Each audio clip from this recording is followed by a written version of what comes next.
Good morning, ka-coffee, Luzon, Visayas at Mindanao. Kumusta po kayo?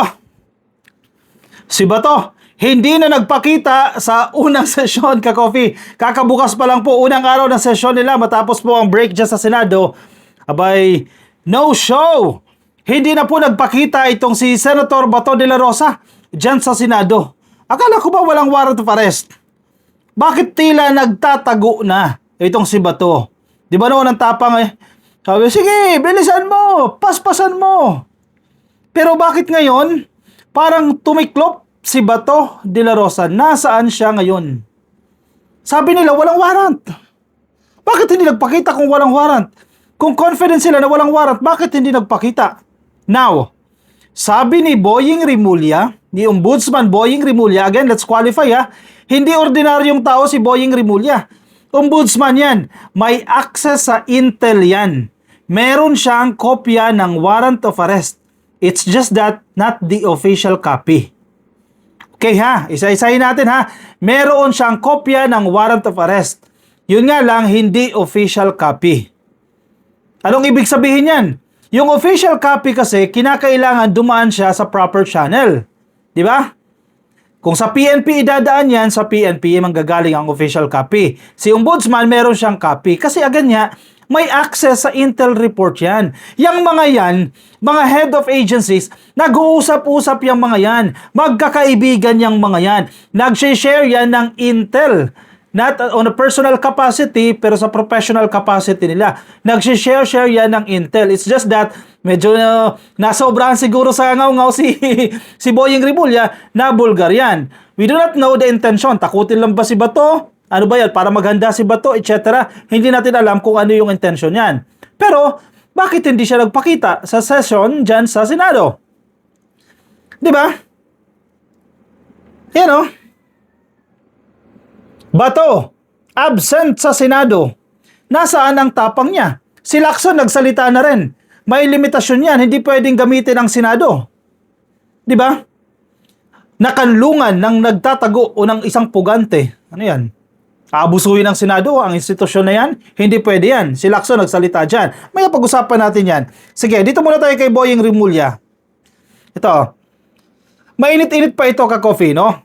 Ombudsman Boying Rimulya reveals, ibinulgar po ni Boying Rimulya, he has an unofficial copy of the ICC arrest warrant against Senator Bato de la Rosa stored on his phone.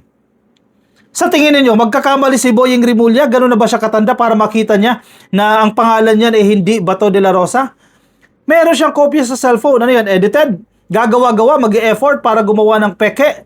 Credibility niya nakasalalay dito. Kung hindi totoo yung warrant of arrest na yan, sino pupulaan? Si Boying Rimulya. Siya din po ang pupulaan kung peke yung warrant of arrest na yan o kung gawa-gawa lang yan laban kay Bato. Siya ang pupulaan at hindi niya gagawin yan. Rimulya clarifies the document has not gone through official channels. I have a copy pero hindi siya official copy. Basta alam ko, meron. Sabi ni Boying Rimulya. Paano kung may kikilala sa Interpol yan? Hindi malayo, ka-coffee kasi may access sa intel report yan May access yan. Hindi imposible na makarating sa kanya yung kopya ng warrant of arrest na yan. Diba? And I think, yung kampo ni Bato naniniwala na talagang meron. Kaya nga hindi na siya umattend dyan sa sesyon. Kasi baka magulat na lang siya. Mabigla na lang siya. Nadjadya na si General Torre. Nadjadya na si General Nartates. Nasa labas ng Senado at aarestuhin siya. Hindi mo siya pwede habang buhay magtago dyan sa Senado. Dahil mismo ang Senado nagsabi, hindi pwede yan. Ito ang nangyari. Dahil medyo maingay itong usapin ng warrant of arrest, meron pong nilabas na ruling ang ICC. Ito actually sa pool dito si Boying Rimulya. We are not protecting Boying Rimulya. Doon na tayo sa tamang proseso. Ang sinasabi po ng ICC o ng International Criminal Court, arrest warrants must remain secret. Ayun. Yun ang sinasabi ng ilan pa nating mga ka-coffee, ng ilang mga netizens. Actually, mali yung ginawa ni Boying Rimulya na nag-disclose ng information na yan ganyan. Kasi kung tutusin, classified yan. But before that, nung inanunsyo niya yan, wala namang nagsasabi na bawal, di ba? Kasi kailan lang naman ruling na to? Kahapon lang ito Sorry, November 10 lang naman itong ruling na to ng ICC. Naglabas sila ng clarification na dapat ang mga warrant of arrest ay dapat manatiling secret. Tama nga rin naman kasi. 'Di ba? Kasi kung i-disclose mo, ipapaalam mo sa taong bayan na may warrant of arrest na laban kay someone, laban kay Juan, laban kay Pedro, di magtatago yan, magpe-prepare yung mga yan, di ba? The more na hindi natin siya mahuhuli. Actually, doon nagkamali si Boyeng Rimulya. Anyway, nadjadya na yan. In a way, nag-cause yan ng takot kay Bato de la Rosa dahil para hindi na siya pumasok dyan sa Senado. Okay, basahin natin ito. Nasa Philstar, no? Dapat daw po sikreto, mananatiling sikreto itong warrant of arrest. An amendment, pagbabago ito ha, ka-coffee, ito po ay amendment. An amendment to the institutional Take two. An amendment to the International Criminal Court's regulations of the court took effect on November 10, prohibiting the public announcement of arrest warrants or summons to appear. Okay, kailan ginawa yan? November 10. Ibig sabihin, hindi pa covered si Rimulya niya. Kasi kailan niya ba in-announce yan? November 9, tama ba? Or 8 or 9? Wait, parang 9 if I'm not mistaken, no? 9 in-announce yan. Tapos, nung November 10, inamyandahan ng ICC. Binago po nila yung kanilang policy when it comes to the announcement of warrant of arrest and summon, no? Request warrants or summon to appear. Binago po nila yan. Ang pinupunto dito ng ICC, hindi nyo pwedeng i-broadcast yan sa publiko. Gaya ng ginawa ni Rimulya. So, mali po yan. Which is my point naman. Common sense nga naman yan. Pero by that time kasi, wala namang regulation. Di ba nag-i-exist yan? Kaya nasabi ni Boyeng Rimulya yan. Anyway, moving forward, no? The new regulation, and I quote, provides that applications for arrest warrants or summons to appear pursuant to Article 58 of the Rome Statute are to be classified as secret or under seal unless otherwise authorized by a chamber. Sabi po ng ICC sa kanilang press release noong November 10. Bakit naglabas ng press release itong ICC? Agad-agad. Kasi ganito. Noong inanunsyo ni Boyeng Rimulya yan, syempre, ang media, they have to verify. Di ba? Kasi hindi naman parte ng DOJ o hindi man parte ng PNP si Rimulya, ombudsman siya. In short, wala siyang personality doon sa kaso ng ICC. No? So, hindi siya official. Sabi din naman ni Boyeng Rimulya, I have a copy but it's not official. So, ang ginawa ng media, nag-follow up yan. They have to verify. Kanino nila i-verify yan? Sa ICC. Napakaraming media nag-verify, pinutakti itong ICC. The reason why they issued the press release. At ito na nga yung sinasabi nila. Okay lang naman yan. Understandable yan. Explaining the amendment, Assistant to Counsel for ICC Attorney Cristina Conti wrote on Facebook, and I quote her, no? What this means is that whether a warrant has indeed been issued or is still to be issued, it is most likely not intended to be made known to the public until, of course, a suspect has been brought to the court. Common sense, di ba? Hanggat hindi pa nadadala sa korte, yung hinuhuli na yan o yung subject for arrest na yan, wag mong isa publiko, wag mong ipangalanda ka na nag-i-exist yung warrant of arrest na yan. Again, bago to ha, November 10, itong ruling na to ng ICC. Considerations for publicizing or not publicizing a warrant include whether this could interrupt criminal conduct, deter the commission of other crimes, or maximize opportunities for the arrest, sabi po ni Conti. Yes, at some point, maintindihan mo rin naman. Kasi halimbawa, let's say si Bato, hindi alam ng taong bayan na may warrant of arrest. Tapos, nagpunta siya sa isang barangay, halimbawa sa barangay Poblacion, dyan sa Camarines. O sige, nagpunta siya, nakita siya ng tao. Common tao lang, o common situation lang, walang takot. O imbis na magre-report siya sa pulis, nakita ko itong pugante dahil may warrant of arrest. That's the pros and cons, ka-coffee. Kumbaga, disadvantage yan kung hindi alam ng tao na nag-i-exist yung warrant of arrest laban sa tao na to. On the other hand, mas makakapagtago yung tao kapag alam niya na may warrant of arrest. Balansehin ninyo ha. Kapag alam ng publiko, alam ng taong bayan na may warrant of arrest laban kay Bato, alerto ang taong bayan. So, every time na makikita nila si Bato, there will be an opportunity to call the police and report to the police that Bato is currently in this location. Diba? Isang reason yan. On the other hand, mas magtatago yung suspect. Kasi alam niya na may warrant of arrest siya. Nagagets niyo yung point. May pros and cons itong sitwasyon na yan. But we have to follow. Ano yung rules of court? Ano yung rules ng ICC? Bawal po isa publiko kung may nag-exist na warrant of arrest. So from now on, wala na tayong maririnig na confirmation kung totoo may warrant o wala. Yun na yun. Last na yon. Yung kay Boying Rimulya, last na yon. So si Bato ngayon, mangangapa siya. Totoo ba? May warrant to? Hindi. Paano kung mabe-verify yan? Anyway, senador naman yan si Bato, dating hepe ng Philippine National Police yan, for sure, nakapag-establish ng network yan. May connection niya sa Interpol, may connection niya sa ibang bansa, and he can easily verify kung totoo nag-i-exist yan o hindi. And I think, ginawa na po nila yung sinasabi nilang independent verification, and they found out that indeed, nag-i-exist yung warrant of arrest na yan. Kaya nga, hindi na sumipot yan sa Senado. Kaya nga, sabi natin yan, oy, nagtago na. Alam nila yan. Na-verify nila yan, ka-coffee. Imposibleng hindi. Anyway, si Sara Duterte. Ano sabi ni Sara Duterte? Nag-alok siya ng ano? Nag-recommenda siya ng international lawyer. Hindi ang fake news, ha?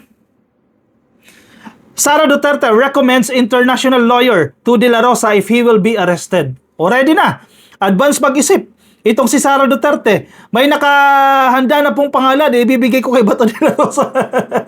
Kung susunod siya sa tatay ko, dyan sa dahig, ayan, may i-recommend ako sa kanyang international lawyer. Of course, may access na yan si Sara, kasi syempre, nag-scout na yan. Nung panahon ng tatay niya, naghanap yan, di ba? Of course, they have to vet, no? They have to verify. They have to check yung capability ng isang abogado na kukunin nila. So baka, isa yan sa napagpilian na abogado ni Digong kasi nakuha nila si Kaufman, di ba? Grupo ng lawyers yan. O baka itong sinasabi ni Sara Duterte na i-recommenda niya kay Bato, another set of lawyers ito. O Bato, tanggapin mo na itong offer ni Sara Duterte. Sara Duterte recommends international lawyer to De La Rosa if he will be arrested. Nabait ni Sara dito. Hanapan kita ng abogado. Huwag ka mag-alala. Importante ba kasama na yung tatay ko dyan sa dahig? Feeling ko yan yung sitwasyon, no? Siyempre si Sara, malulungkot din yan kasi walang kasama yung tatay niya doon. Nag-iisa. At least kung nandiyan si Bato, for sure, magkahiwalay ng selda yan, pero there will be times na they will meet, no? Magkikita-kita sila sa covered court, ano ba yan? O magbabasketball sila doon, o magwo-walking sila dyan, o sa canteen, sa cafeteria, o kung saan man yan. There will be a point of in time na magkikita-kita yan. In a way, mababawasan yung kalungkutan ng kanyang tatay. Kaya nga excited mag-isip itong si Sara Duterte, no? Huwag ka mag-alala! May abogado ako para sa'yo. Vice President Sara Duterte is open to recommending a British international law expert, Briton ito, isang puti, no, to serve as Senator Ronald Bato de la Rosa's counsel should he be apprehended on the order of the International Criminal Court. Duterte revealed in a chance interview in Negros Occidental on Tuesday when asked about the supposed ICC warrant of arrest against De La Rosa. Ang sabi pa nga ni Sara Duterte dito, no, she has no verified information about the alleged arrest order, but she said that she has already warned the senator to be prepared for any action the ICC might take as early as April this year. Biruin mo, nakulong si Digong March. Tama, di ba? March, di ba? March. O April pa lang, the following month. Sinabihan na agad ni Sara Duterte si Bato, maghanda ka. So ramdam niya. Alam ni Sara yan na isusunod si Bato. Kasi vocal din naman sila Trillanes dyan. Marami nagsasalita dyan na hindi lang naman si Digong yan. Marami yan sila. Grupo yan sila na arestuhin. Kaya nga as early as April 2025, ngayong taon ha, sinabihan na ni Sara Duterte itong si Bato. Ngayon niya lang naman ni-reveal yan eh. Noon din naman natin alam eh. Ngayon lang sa media sinabi niya, pinayuhan ko na yan. Oh, in short, they're expecting na darating yung warrant of arrest. It's just a matter of time. Kailan darating yan? Ayan na nga po, dumating na po yan. What I told him, sabi ni Sara, was that his preparation should begin with choosing an international law expert, a lawyer with experience before the ICC, who can advise him on what steps he should take. Sabi po ni Sara Duterte, correct. Common sense naman yan. Siyempre, kukuha ka ba naman ng abogado na walang karanasan dyan sa ICC? So, dapat kukuha ka. Si Harry Roque, may karanasan naman siguro. Kasi accredited counsel naman siya o lawyer siya. Pwede sigurong kunin. Pero, proven na yan eh. Wala nagawa si Roque. Kahit sabihin niya napakagaling niya, wala nagawa. Tingnan mo. Kung magaling yan, even Kaufman kung magaling yan, sana may development sa kaso ni Digong. Sana nakalabas na yan si Digong o kung ano ba, naka-home arrest na yan. Pero until now, wala. Duterte said she called De La Rosa and was able to talk to his son Rocky, and she had offered to recommend the British counsel to the senator if the senator would be interested. O yan, Briton. Maganda rin yan kasi alam niya na yung pasikot-sikot sa, of course, sa dahig, no? Sa ICC, kabisado niya na yan. Yung mga pasikot-sikot dyan, kung makukuha siya, no? Bilang abogado ni Bato de la Rosa. O siya, sige.